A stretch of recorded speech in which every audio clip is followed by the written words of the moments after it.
Hello, everybody. My name is Spencer Gochis, and today I wanted to talk about a film that I saw last night. A film that was on my most anticipated movies of this year, but also a movie that I was most worried about this year, and that would be Stephen King's Doctor Sleep.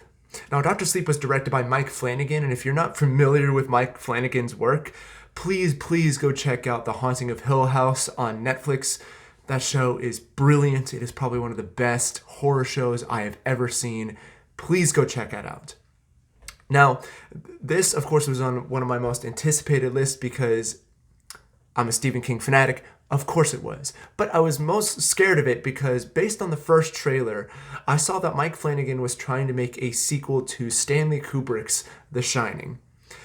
The reason that scares me a little bit is, if you didn't know, Stanley Kubrick's 1980 The Shining movie differs vastly to Stephen King's original book. So I was really curious of what Mike Flanagan was going to do with both of these stories, because Doctor Sleep really draws on ideas that came about in the Shining book, but does not get touched on in the 1980s The Shining movie. But I am happy to say Mike Flanagan is a genius. He somehow took both of these stories and then put them together to make a very coherent, amazing horror movie. So, to give you a little backstory of Doctor Sleep, this movie is about Dan Torrance and the events that followed the Overlook Hotel. So, it follows him and how he's dealing with the events that happened in the hotel and the ghosts that he had to deal with there. And it follows him all the way into adulthood and how those events really affected his life. Eventually, he runs into a little girl named Abra and finds out that she has kind of the same shining powers that he does. And now I won't go any further into it. If you would like, you can look up to it and find more about it. But I kind of want to keep it vague because I personally like to go into movies knowing as little as possible, minus novel adaptations, because I know it's going to be, but that's the basic premise, and it is a fascinating premise. And even before reading the book, I was really worried. I wasn't really worried, but I was curious of what Stephen King was going to do, because The Shining itself is such a great contained horror story. So I was curious of how he was going to expand on this world. But with the book and the movie, they do a brilliant job of setting up the world, how the Shining powers work, expanding on the Shining powers and what the Shining is capable of doing, introducing a new group of villains that is very fascinating, and creating something that I didn't know, and a lot of people probably didn't know they needed until I read the book. Now, back to Mike Flanagan and this movie that he created.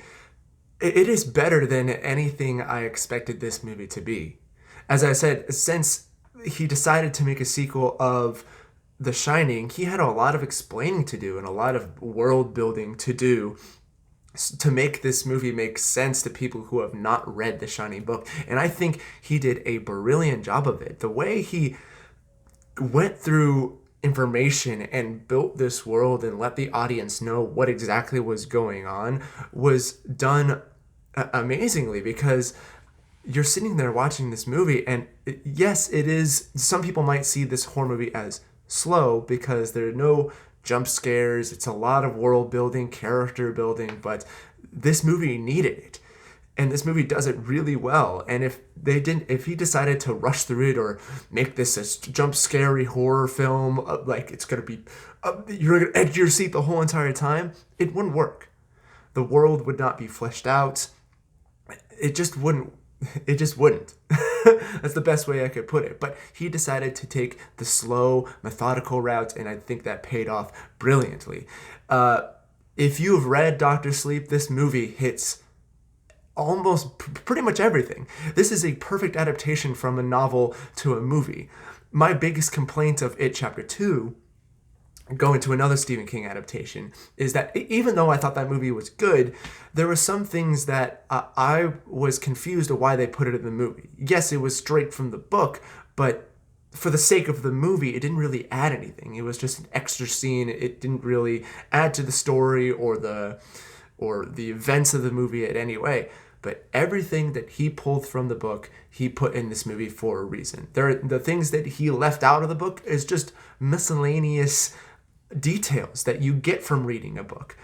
This is what an adaptation of a book should look like. Getting rid of the minutia that you can get from a novel, because that's what's good about a novel, is that you can go pages and pages and describe this thing, and us crazy book readers love that shit. We eat it up. But in movies, moviegoers, they want the information as quick as possible so you don't sit down and watch a 5-hour movie. So Mike Flanagan, it was awesome that the information that he cut from the book is not needed. It's just extra stuff. And all the things that he left in the movie are needed. And the last thing I want to say is that the last 30 minutes of this film, if you're a fan of Stanley Kubrick's The Shining, is like a wet dream for you. That's as much as I'm going to say, because if I go any further, it's going to be a big spoiler. But I'm just saying, if you're a fan of that movie, this movie is for you. It's for horror fans. It's for Stephen King fans. It's for Stanley Kubrick fans. I recommend this movie to everybody. So when this movie comes out next Friday, I think that's November 9th, please go to the theater and see this movie. Support Mike Flanagan and what he does, because I think he's one of the best horror directors out there today, and I love everything that I've seen him do. So that's my thoughts on Dr. Sleep. Please go see this movie. I already said that. But I want people to go see this movie because I want to talk to people about it. And if you've read the book, come talk to me about it. Come talk to me about the book. All right. See you later.